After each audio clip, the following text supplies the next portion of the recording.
There's certain states of mind that we can all aspire to get to. If you look at the study of mental health, it actually is looking at mental disorders that get to the extremes of states of mind. We don't want to get to that point. We don't want to get to states of mind that are actually disrupting our everyday lives. But there's certain attributes that I think that we can use to our advantage. Things like bipolar disorder, for instance, it alternates between depression and mania. And there's certain attributes of mania that we can use to our advantage. The things that you don't want about mania are like irritability, distractibility, not getting much sleep, and spending money on stuff you don't need. But other attributes of mania, things like euphoria, things like a sense of grandiosity, a sense of increased goal-directed activity, these are things that we can harness.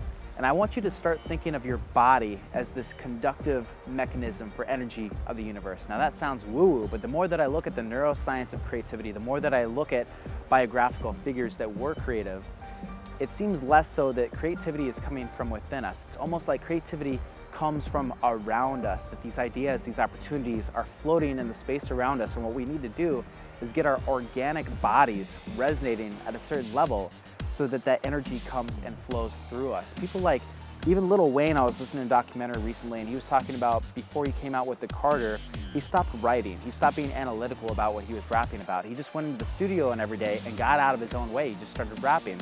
And in doing so, it just created this authentic feel to it. It created this real energy that was flowing through him and recorded on the record that really sent his career to the next level. People like Thomas Edison would jump from project to project, just tinkering, following their flow state until they had products that they felt comfortable showing to the general public. And his products just wowed the public to the point where he's remembered 100 years after.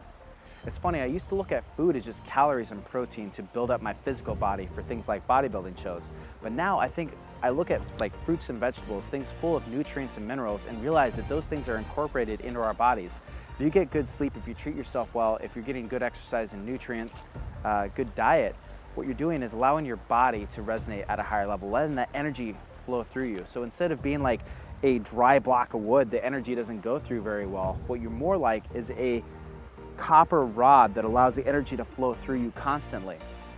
Again, getting that state of mania, that hypomania, that flight of ideas, it's all this higher resonant activity. If you look at brain scans of people that are in a manic episode, the main excitatory neurotransmitter, glutamate, is consumed at a higher rate. So there's a high rate of metabolism.